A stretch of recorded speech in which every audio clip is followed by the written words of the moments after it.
Okay, so we've got it finished out in 150, got the body filler done, got the glaze putty done. Now we're going to go ahead and we're going to refinish this whole fender and get it ready for primer and paint. So first thing we want to do is we are going to be sanding this whole fender. We don't want to sand this door at this point. So we're just going to mask it off to protect it.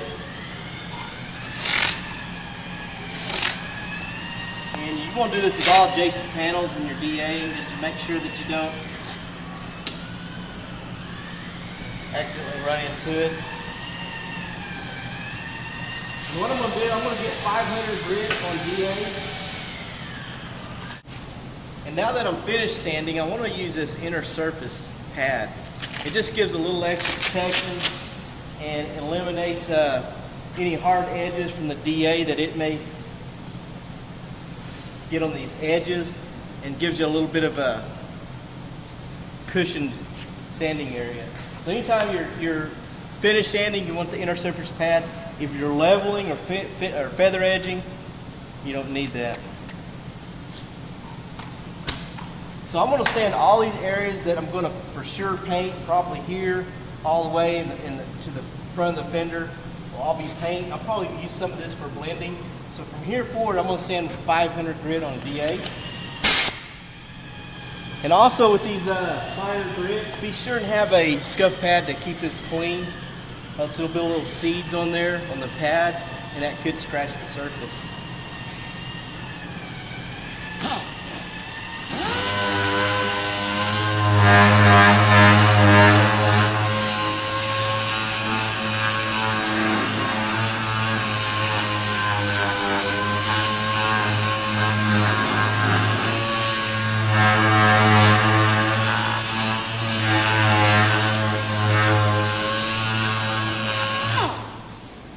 Okay, now that I got that sanded with 500, I'm going to switch to 800.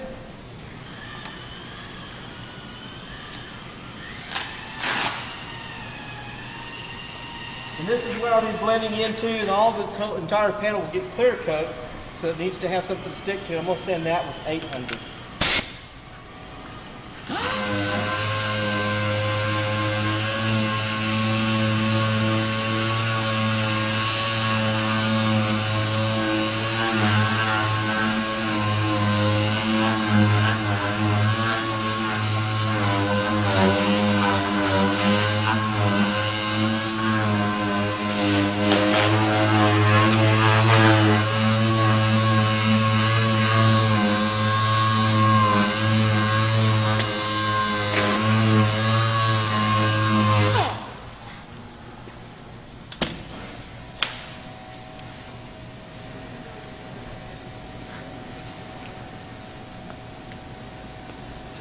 Now I've got the whole set sanded with the either the 500 or the 800 grit, and I'm just going to take a gray scuff pad,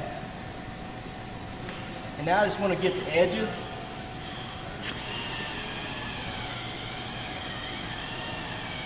Because the paint's going to start peeling, it's going to start from these edges, so you want to ensure that that's sanded good. And this will get some of the places it's hard for the DA sander to get.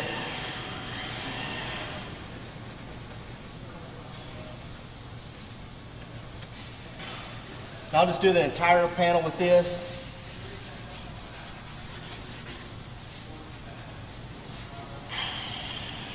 Now you can tell that the gloss has been knocked off of this, and it's ready for paint. The reason I like to go ahead and prep the fender first before priming is if any primer gets over here, it's going to stick, and you don't have a chance of it being applied to an area that's not sanded. We're not going to get primer in all this area. It's just an extra measure to make sure if some of the overspray does get over here, then it will stick to the surface.